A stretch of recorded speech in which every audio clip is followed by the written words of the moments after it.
Did you know using your browser in incognito mode doesn't actually protect your privacy? Take back your privacy with IPVanish VPN. Just one tap and all your data, passwords, communications, browsing history, and more will be instantly protected. IPVanish makes you virtually invisible online. Use IPVanish on all your devices, anytime you go online at home and especially on public Wi-Fi. Get IPVanish now for 70% off a yearly plan with this exclusive offer at ipvanish.com/audio.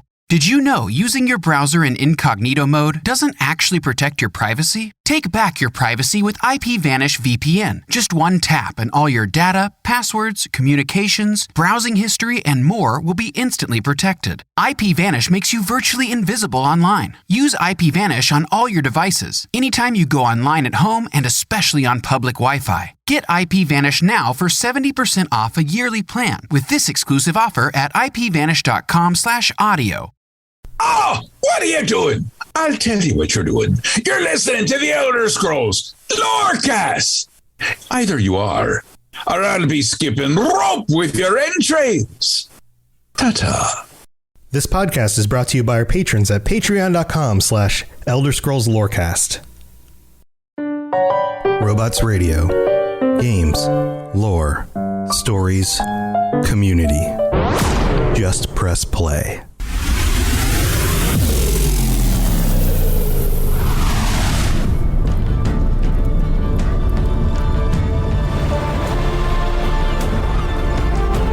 Welcome to the Elder Scrolls Lorecast, the podcast where we explore the amazing universe of the Elder Scrolls.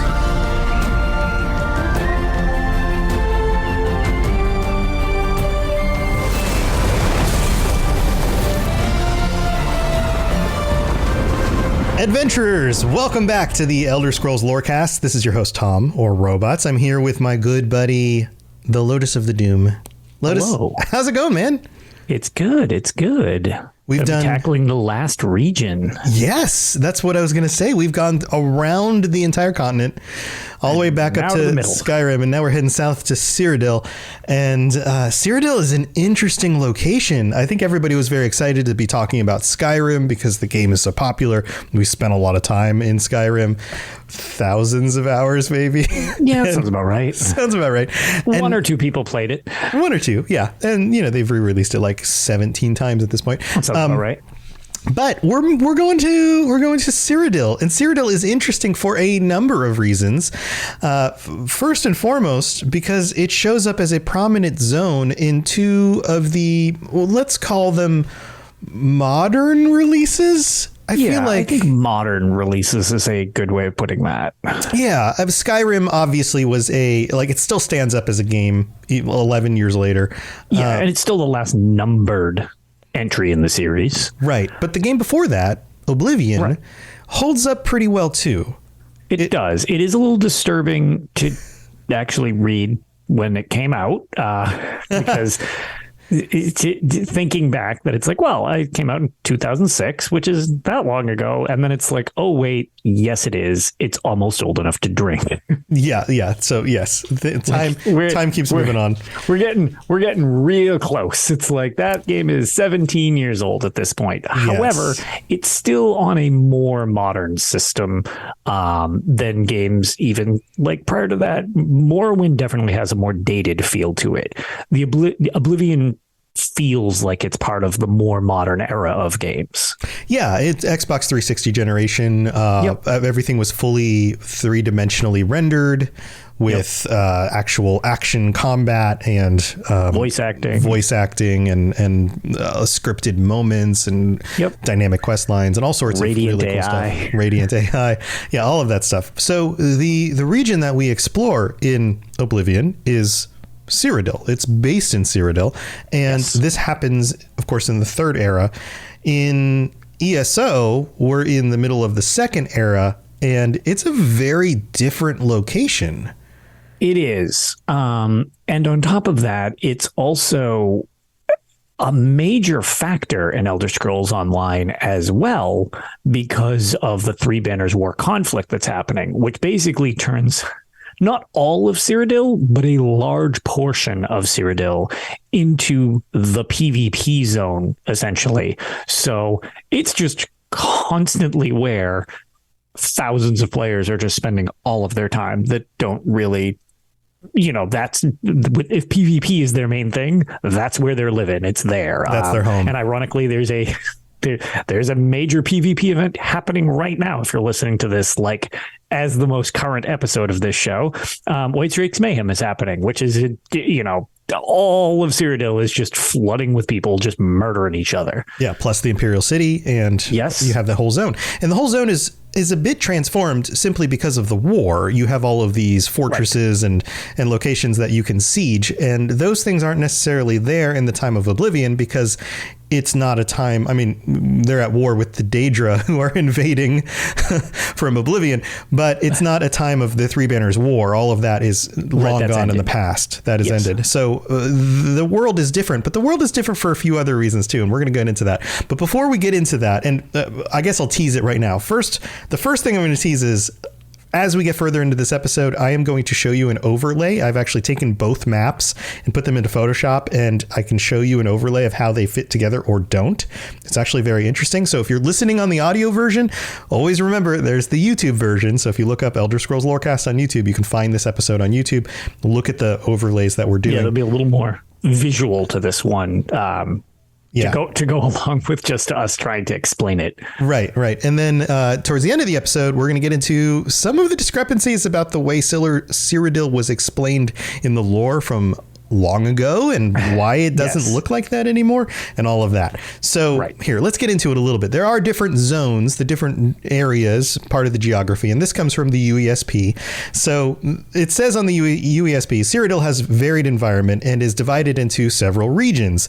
The Nibene Basin, this is a vast region that dominates Cyrodiil, containing all of the areas that drain into the river Nibben.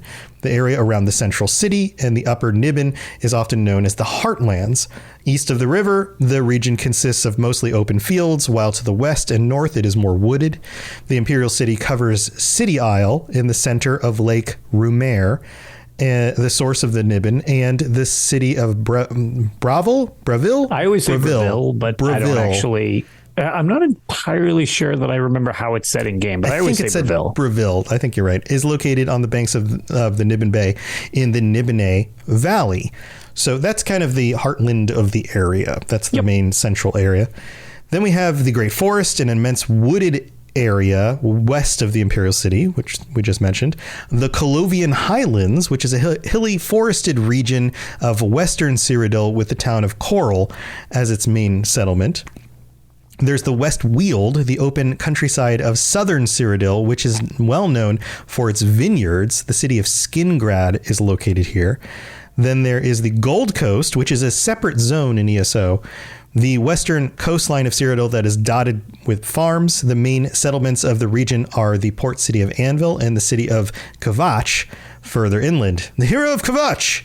Hero of Kvatch! Which is basically just a husk and a few buildings that are on fire in Oblivion.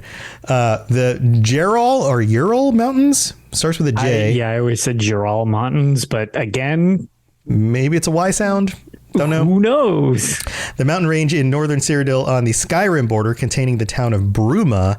Vallis Mountains, which is the mountain range in eastern Cyrodiil on the Morrowind border. Remember, this is the middle of the map. It borders on pretty much every other area. Yeah, you're going to have a lot of connections to the other regions. This really is the centralized hub of everything, which we'll get into like the Imperial City in a minute, but like it's the centralized hub with the capital in the center of the centralized hub. Like this is just the center of all things. Actually, I think we should probably do an entire episode about the capital city and just all the actual different sections. City, right? So, there's a lot to talk about besides us just kind of giving us a quick little overview in this one. Right. So that's definitely a city that's worth digging into a little bit more. And along with the Vallis Mountains, the city of Cheydinhal is located on the foothills. And then there's Blackwood, a swampland in southern Cyrodiil, east of Leowyn along the Black Marsh border. So borders on Black Marsh, on Morrowind, on Skyrim, like all of these different zones. Now, what's so cool about visiting these locations in the game Oblivion is as you get further out from the central part of the game, the more the region starts to feel like the areas it borders on. So as you move north, you get into more snowy mountains, it starts to feel more like Skyrim. And the people who inhabit the cities in those areas that are closer to those borders are more a mix of the kinds of people who would have come from the areas on the borders of those maps.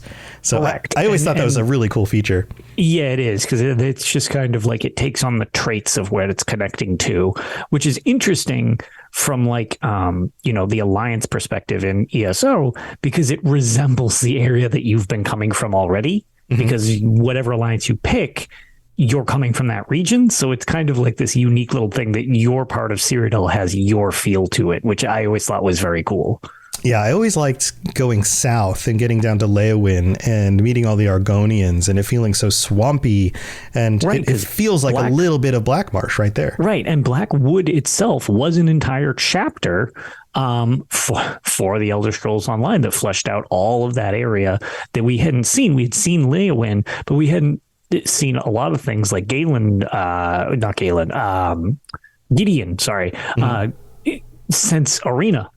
So it was like, oh, we get to see some of these things again as it fleshed it back out. And then you have, the Gold Coast expansion that came out, it was years ago at this point, but and that fleshed out that side of the area. So it's like, it's such a big region. They've actually had expansions filling out the parts outside the Imperial, like the war itself, into the not war torn as much sections. Right. So here, let's do this. We're going to pull up the map, and you can see right now on the screen, this is Photoshop with the map from ESO. And then on top of it, I've actually laid in the Oblivion map. And this is really cool. So the first thing I want you to notice is that the Cyrodiil map is shaped like an upside down triangle. And there are a lot of decisions here that were made because of gameplay and the lore around ESO. You have the 3 different factions vying for control of the Imperial City. So they each in this map have similar amounts of land on their corner of the triangle moving in toward the Imperial City. Right. So the logistical design of it is to kind of have not identical, but you want an evenly distributed. It's a 3-sided fight. So it's one of the 3 groups.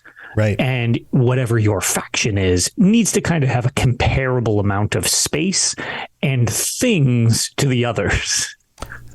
Right. So this is the ESO version, and I can kind of scroll out. I can scroll around. I can move around, but I can also, if it will let me, pan out. Why is it? It's not letting me pan. Why are you not letting me pan? Nope, not that button.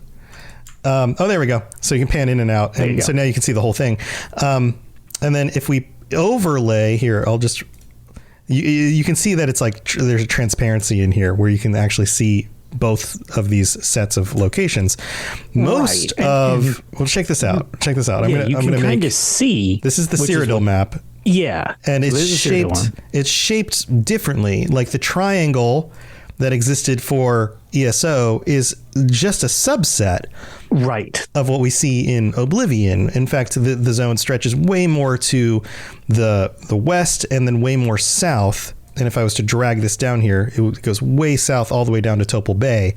Right. And that's something that I feel is important is ESO clipped that like triangle portion, so to speak, of Cyrodiil so that it could be distributed in a way that it's, even to each of the sides, evens in quotes, but a balance between the 3 sides for gameplay reasons. However, by doing that, they had to kind of annex off parts of it. They're still on the continent. It's just they've been I just mentioned Blackwood and the Gold Coast expansions. They're being added in outside the PvP field because then it won't affect the balance. But they're still there. However, at first look, they don't quite look the same because you didn't get the whole thing in ESO to start with. Right. So this is also really interesting. Here, I'm going to pull the map back up, and I've tried my best in order to figure out the scale of these 2 maps and match up key points. And it's not easy. These are very different maps. And you could say the rivers rerouted a little bit. Maybe the roads from the earlier era weren't there 1,000 years later. You can make There's those kinds of... also the long-standing thing, which the series is known for, is that since everything is supposedly done from in-game itself or in-world itself, the cartography behind a lot of this stuff is highly suspect. Right. And it's kind of become a staple of the series that the maps are similar, not the same. Right. So check this out. Here, I'm pulling it back up. We've got, this is ESO map. And now we're going to overlay the Oblivion map. And if you look, I'm going to go back and forth between the two. Even the shape of the island in the middle, the Imperial City Island, is different. And on this version, I've layered them together to be roughly the same size. So if the island is roughly the same size, then the other locations should be in similar places. But look down here. I'm going to scroll down. Look down here to the Nibbin Bay. And it is significantly further away in ESO than it is in Oblivion. Also, the sense of scale gets weird. Yeah. Also, the water around the island and the river is way thicker in Oblivion than it is in ESO. They probably wanted more land for you to be fighting on top of and not have to worry about crossing a river and making that so much erosion. An issue. Right. So much erosion. Now check this out. This is actually even more interesting to me. If you look at the top left side of the map, we've got Coral, the city of Coral. And on the right side, we've got Cyrodiil. And on the bottom, we've got Breville. These are three kind of corners of the map, roughly on a triangle with each other. Skingrad's on the bottom left, but let's not worry about them right now. So we have those three. Skingrad and ESO yet anyways. Right. So it's technically out of our area. Right. So if we zoom in on Breville and we look at where Breville would be located on the ESO map, it's actually a little bit more south. Yes. So with the map centered on the Imperial City, Breville is more south. But the same thing happens for the other two cities as well. So Cyrodiil is actually northeast of where Cyrodiil actually is on the ESO map. Yep. It just slid out of position. It just moved a little further away. And then if we go up to the northwest, we have the same thing happen when we take a look at where Coral is. Coral is way up here, and then it's on the actual map, it's more south and east, or on the ESO map, it's more south and east. On the Oblivion map, it's more north and west. So all of these locations are further from where they actually were if you center the island in a way where the island actually centers and is the same size. Now, if you adjust for this and put the cities closer to where they're supposed to be, the island shrinks. Right. And the bay is even further inland, and a bunch of other locations don't work as well either. So there's no, like, I spent a good amount of time trying to line these up in ways that make sense. And like looking at different roads, if I line up certain roads, it looks like some of the roads are remnants of roads that were there in ESO. So if you line some of those up, other things on the map get way off. If you change the scale to match something up across the map in two places, all of a sudden Imperial City is way too far south. It's like everything keeps on moving around. So it does. It's a completely different setup, which is something really interesting. I feel it's probably would be remiss to not mention while we were talking about the cities themselves is Coral, the city of Coral is super exploded in ESO.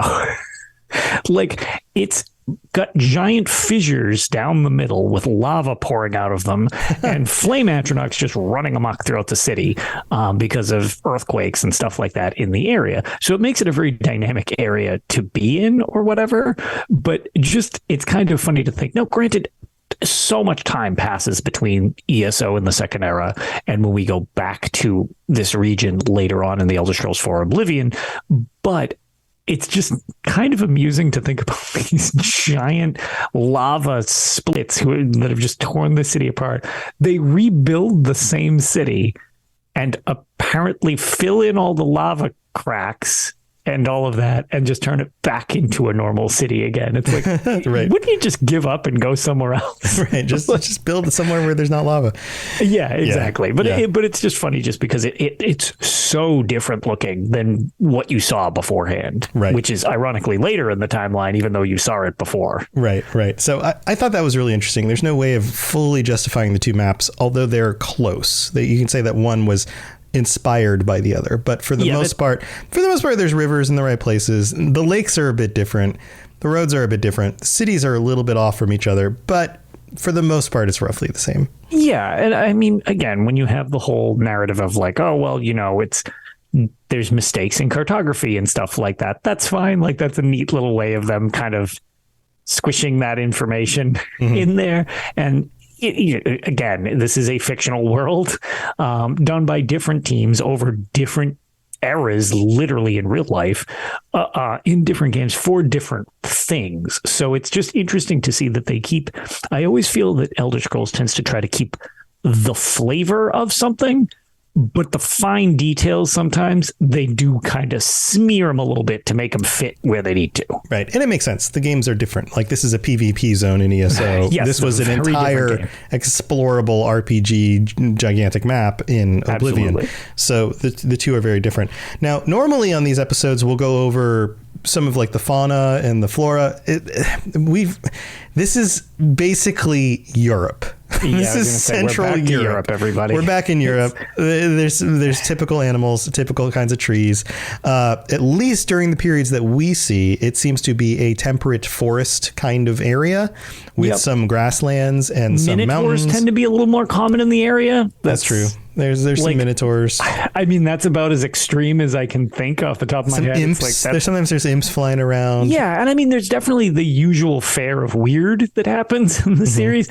But like, honestly, minotaurs being super common tends to be the most strange, I guess. The rest of it really has a very medieval Europe / the Daggerfall region with High Rock and stuff, like very similar type of feel to it. Yeah, a little bit more Roman in the architecture. More Roman because yes, the actual Imperials as a race are very Roman inspired.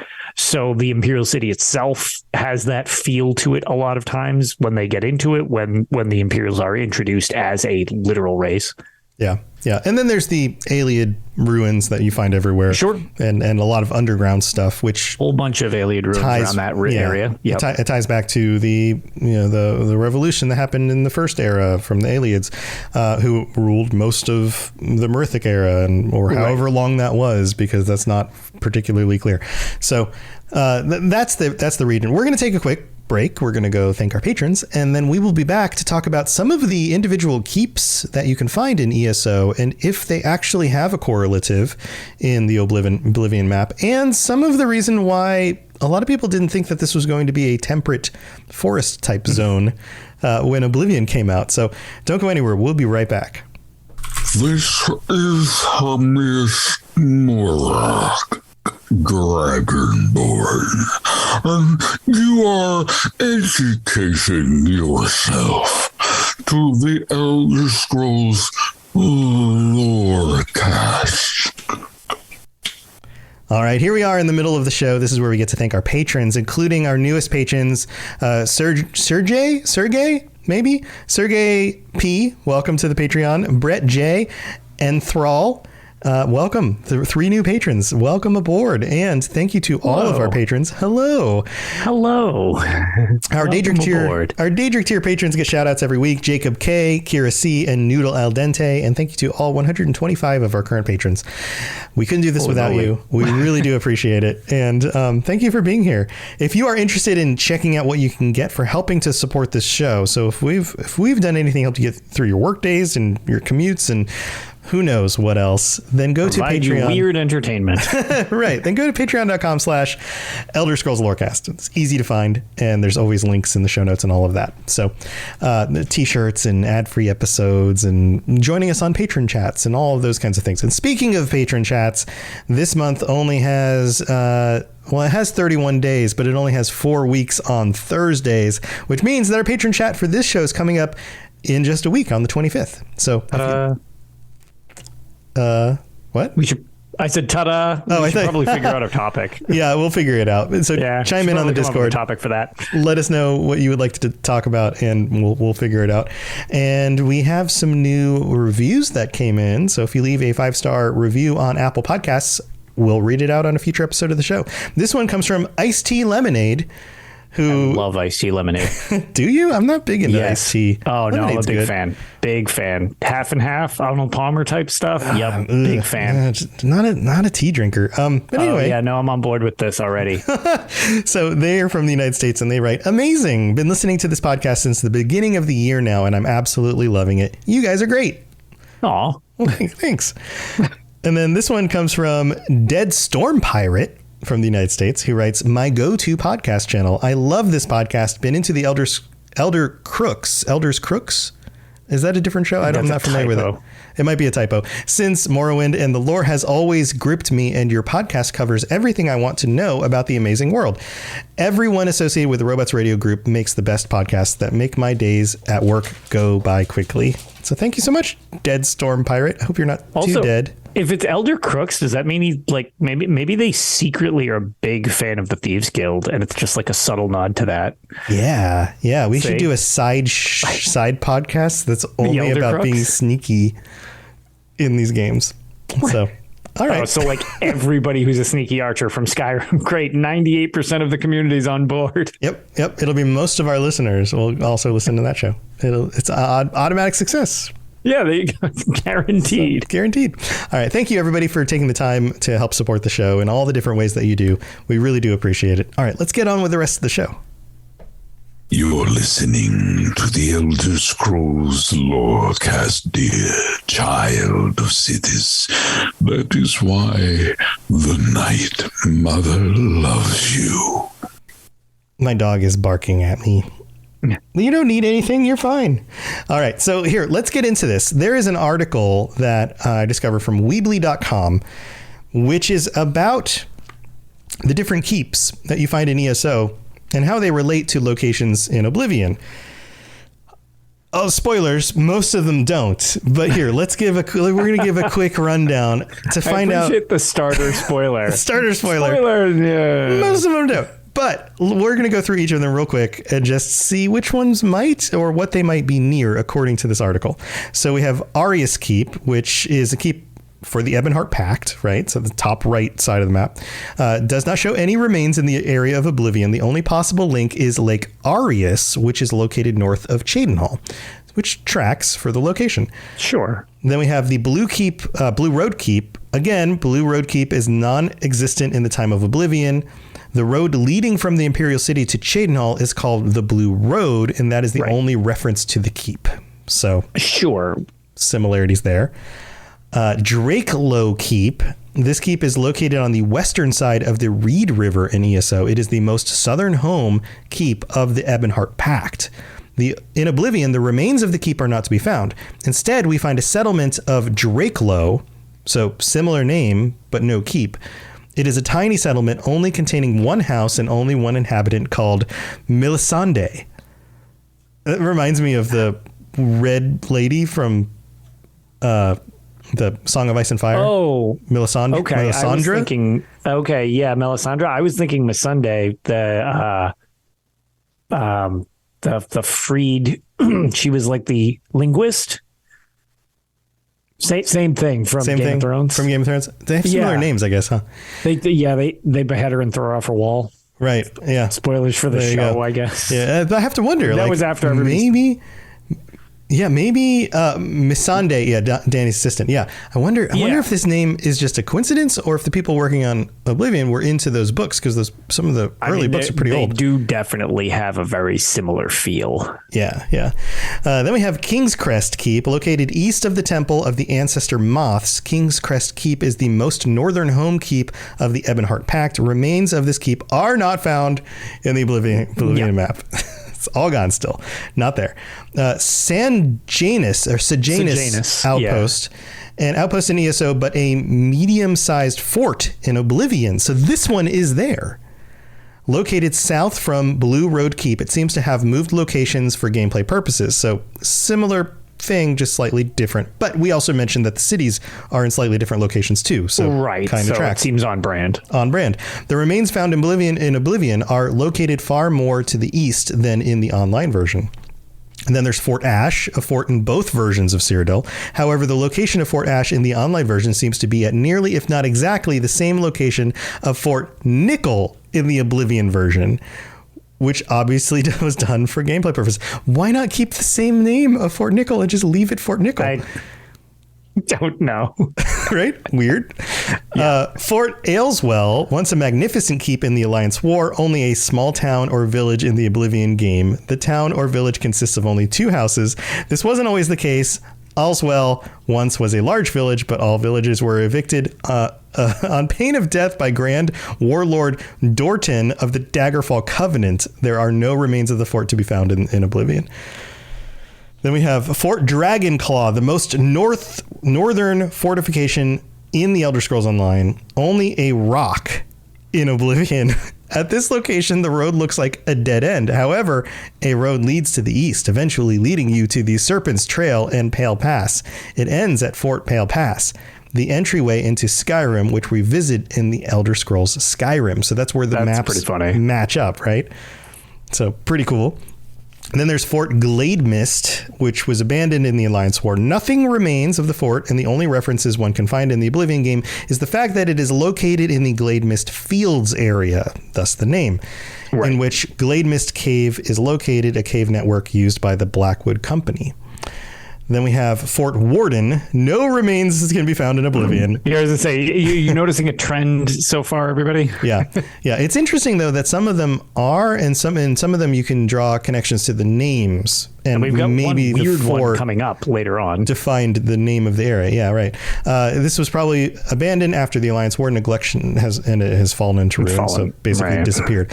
Also, after about 1,000 years, you could have ground and sand, I think, pile up. So if the foundations of the fort are still there, they may just be underground. Okay, so I guess before we continue with this for a minute here, it's something that I just feel might be prudent to mention at this point is the fact that so much time has passed and these places are abandoned once the Three Banners War ends and Tiber Septim comes into wreck face, that's fine for the most part. I feel like that logically honestly makes sense, because once the war is over, why would you upkeep a lot of these places that were clearly designed by the different alliances? But the only reason that it then becomes peculiar is the fact that there are so many other ruins which are older that remain that in still exist games. Right. That's true. That's true. That's really the only thing that I feel that makes this more awkward, is because so many abandoned forts don't crumble into dust and there's just no remains of them over time. Whereas these, it's okay, well, we're done. We don't need these anymore. That totally makes sense, because over, the course of several hundred years, going into almost 1,000 years. Yeah. Yeah, I mean, that's not going to be there. So here's a theory. It's highly likely. Here's the theory. Yeah. All right. And Gwen the Bard also notes, what war destroys things? Stuff erodes over time. Most of the time, the remnants of fortresses after wars, and if you study history, the remnants of the fortresses are still there. So even so, in order to attack a fortress, you need to only breach it in one location. You don't have to tear all the walls down. Sure, that's a way harder endeavor. Salt it, right? That's a way harder endeavor. And even once you capture the place, you don't want to raise it, because it becomes a fortress that you can use that your enemy can no longer use. So it's good to keep it around.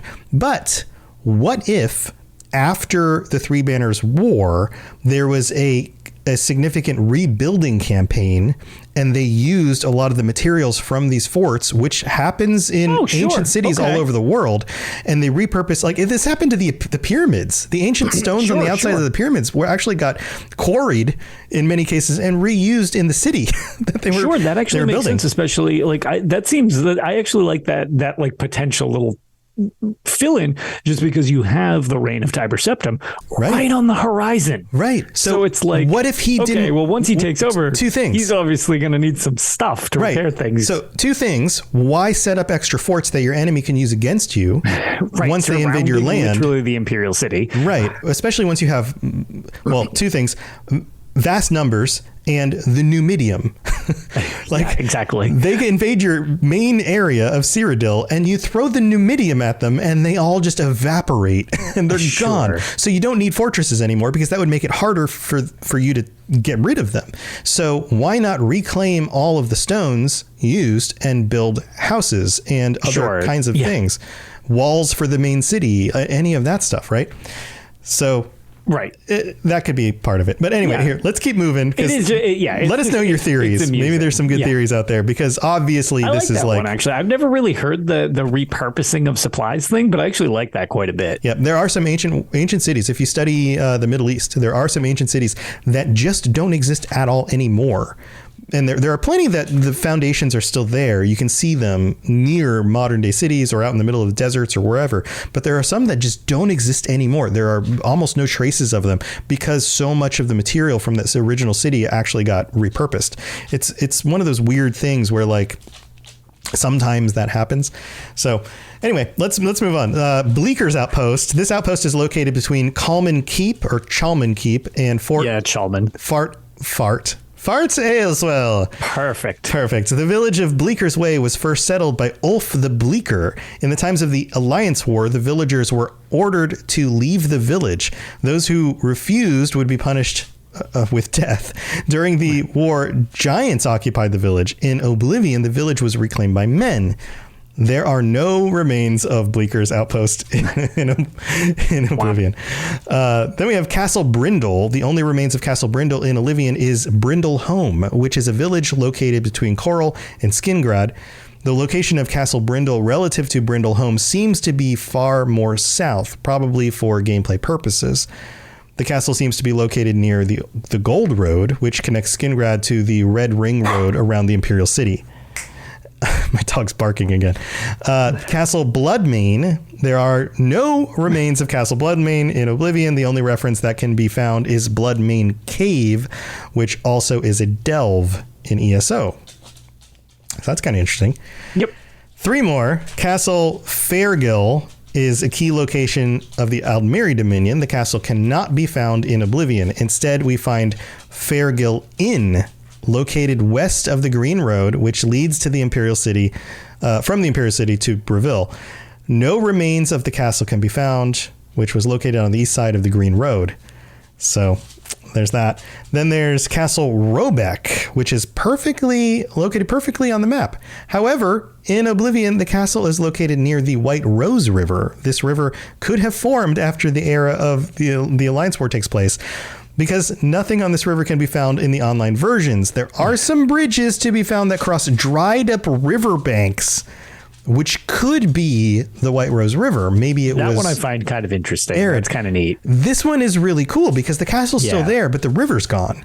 Right, but there's remnants of what could be a river if water started flowing in that area again. Right. Yeah. That's pretty cool. I like that one. Very cool. Very cool. And then the last one is ridiculous. Nickel Outpost, an outpost located south of Fort Ash and northwest of Castle Robeck.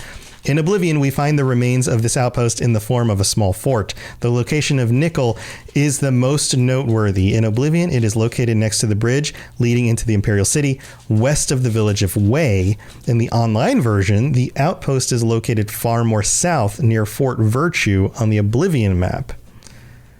So it's kind of funny. That place just sort of got repurposed. Yeah. Because it's like, well, we don't want nickel there. We need nickel here. And then we need this, and we need another one there. So we're going to make this fort instead, or, this keep here. So it's just kind of funny that one exists, but they had to kind of shuffle the deck a little with that one. Yeah. Yeah. So I'm pulling up the map again just for you all to get a sense of this, just a sense of all these locations. It would take forever for us to zoom in on each of them. But for example, Ari's Keep, which was the first one we mentioned, is right here. And yet if you replace it with the other map, there's nothing there. There's you can see it underneath it. It's transparent, but there's not even a road that goes by that. And the road's here above it, north of it.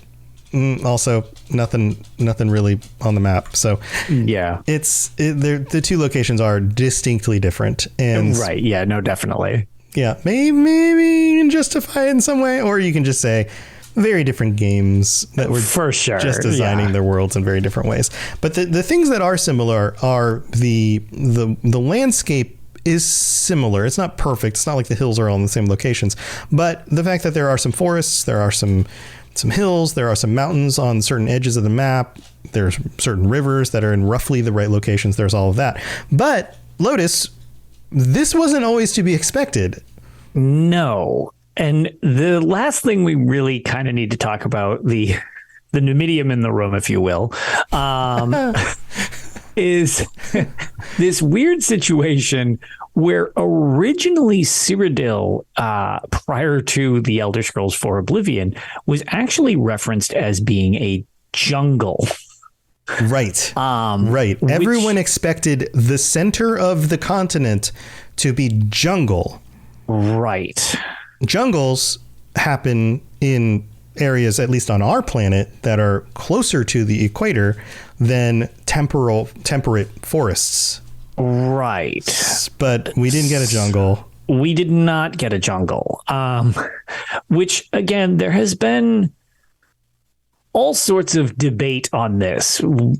You know, is it solely a gameplay thing where it was just like, well, jungles are too hard to make, so as a side effect, did the team decide, like, for Elder Scrolls 4, well, okay, what if we just do a temperate forest because it's more manageable? Some grasslands, some trees. They had the new speed tree technology, which I believe was used in Oblivion at the time. I believe it was. There was also the situation of, like, processing all the grass was too, like, strenuous for the 360, so it would, like, render the grass farther out, and it was something from what I remember hearing, they had to, like, reposition where the grass texture was on the disc so it would spin at a different speed so that it wouldn't like overheat. So, like, there's clearly technical limitations because there was the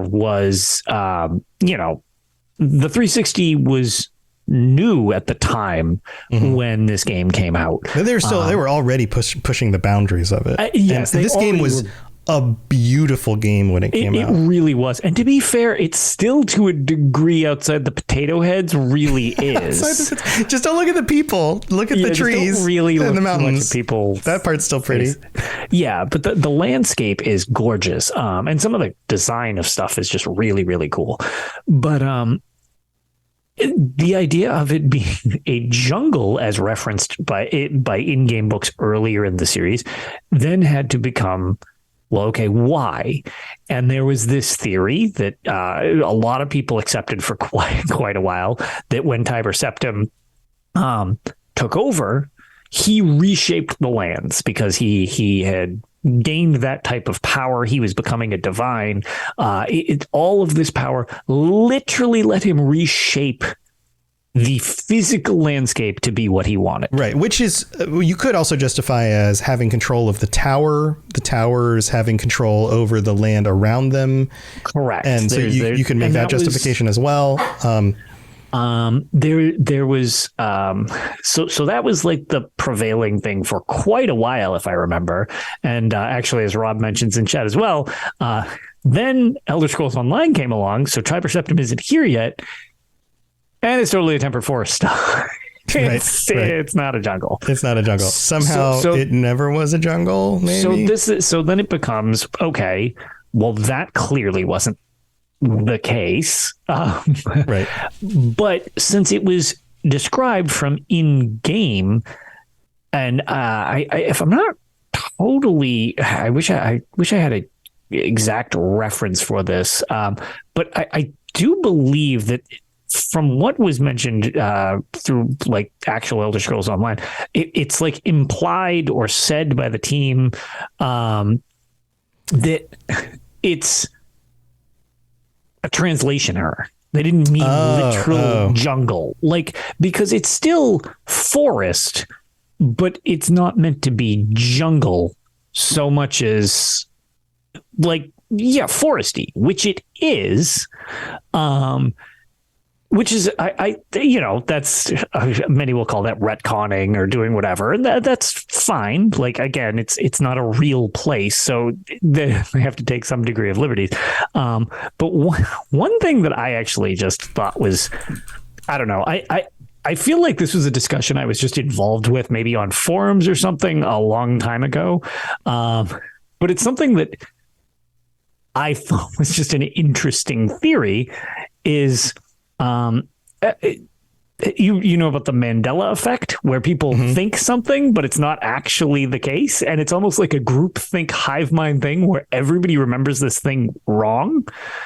Yeah. I almost kind of wonder, like, they could totally have something like that and still it's in lore or whatever. But it's like, was it just like a thing where everybody's like, yeah, it was a jungle. Right. Wasn't it? Well, everyone said it was, so it was, right? That's all we remember. I heard it was so many times that I just thought it was a jungle. It's just like, when I originally had heard that theory and had talked about it, I was like, that's actually kind of funny to think about, because like there's a lot of situations where honestly that effect is kind of eerie in real life and happens more than you would think. Like, with Berenstein bears instead of Berenstein bears and stuff like that. Right. So it's like, yes, it's weird. Yes, it's clearly like it's a writing thing that they just kind of like, for whatever maybe technical reasons they changed it. But it's just kind of funny that it's just like, yeah, it changed from what it was originally described as, but you never really saw it enough to actually ever prove that it was what they were saying it was. Right. So it's kind of like an arena.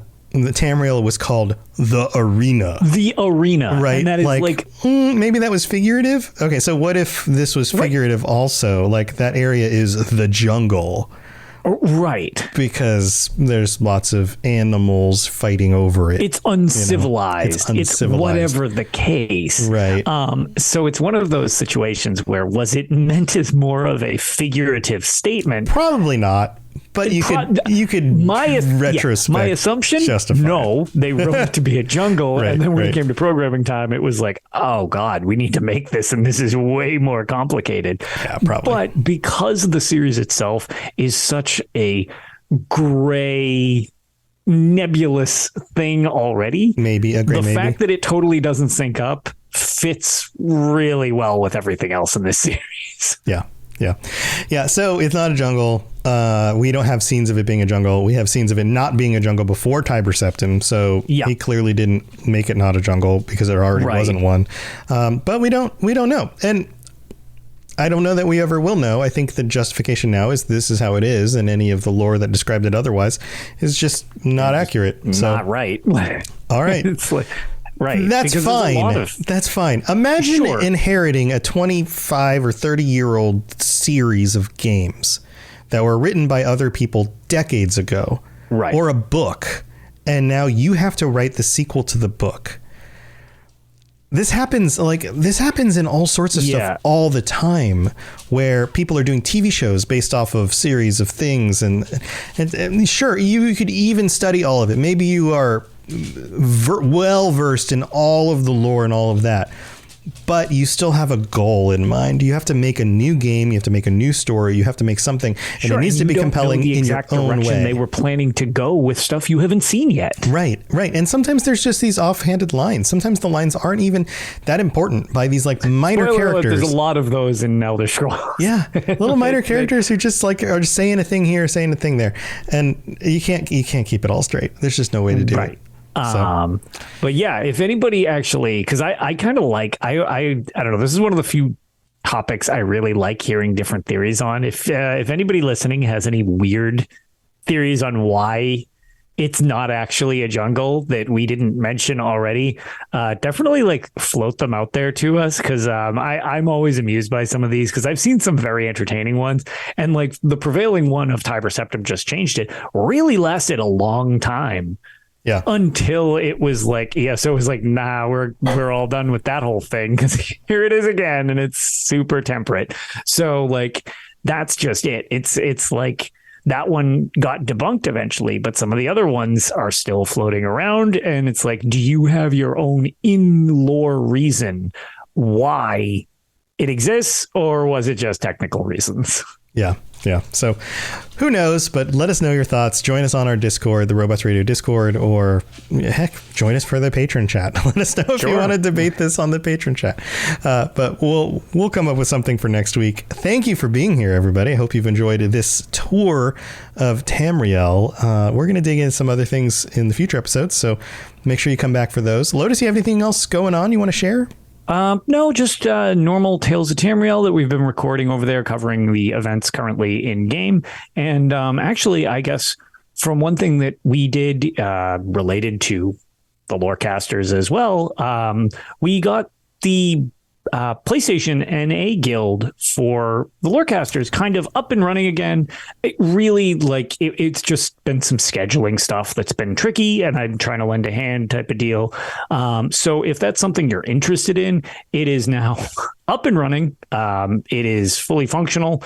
We already have enough people in it that we have the guild bank. So if you're new to the game or just looking for a social guild, we're not doing like progression stuff or anything fancy like that. I simply don't have the time. And as people, if that becomes something that people want to run, that's totally great, cool. Whatever. If the community decides on any platform, whether it's PlayStation or Xbox or PC, that you all want to get together and do a thing, we're cool with perfect. it. Like, go do it. As long as it's not like griefing other people or something like that. As long as you're still being nice to each other, that's fine.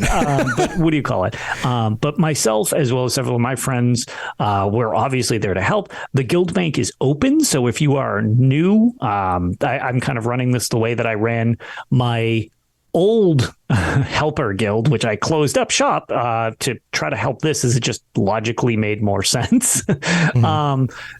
But yeah, the guild bank is open. So if you're new to the game or just trying the game out and you play on PlayStation NA, hit us up for an invite. You are welcome to anything in the guild bank. It's largely provided by me and a couple of my friends. The supplies are there just to help people get started. Yeah, it helps if you are a character who already has a lot of stuff when you get extra recipes or whatever. Correct. I don't want this treasure map. I mean, you just dump it in the guild bank, and then new people check out the guild bank because maybe there'll be some treasures in there that you don't have to earn on your own. Glenn, consider yourself invited right after the show. There you go. Yeah. So join us on the Discord. Go to the Robots Radio Discord. There is a channel that you will find that says apply to guild, and you just got to fill out a little form. Let us know a little bit about you, what platform you're on, and all of that. And then within a few days, nice and easy. Make sure you're not a douchebag. Yep. Within a few days, I will continue the trend. We will not have tolerance for that.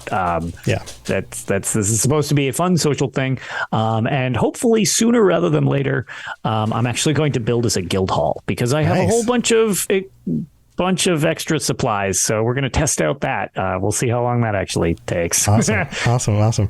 Yeah. All right, well, cool stuff. Go check out Tales of Tamriel. You can find links to my other podcasts and Lotus's other podcast on robotsradio.net, and come hang out with us during the live shows. Thank you for being here, everybody. We will see you again next week with our patrons, so have an awesome week. We'll see you next time. Bye, everybody. Thanks for joining us. We'd love to hear from you. You can reach me on Twitter at robots_radio or Lotus of Doom at Lotus of Doom. Also, you can join us on the Robots Radio Discord channel. You can easily just search Robots Radio Discord on Google or check the description underneath the podcast. Also, this podcast is recorded live every week on Thursday nights, 9 p.m. Eastern, 6 p.m. Pacific on the Robots Radio channels on Twitch, YouTube, and on Facebook. So just search Robots Radio on any of those platforms. Come join us. We'd love to chat with you while we record the show, or before or after. Either way, just come hang out with us.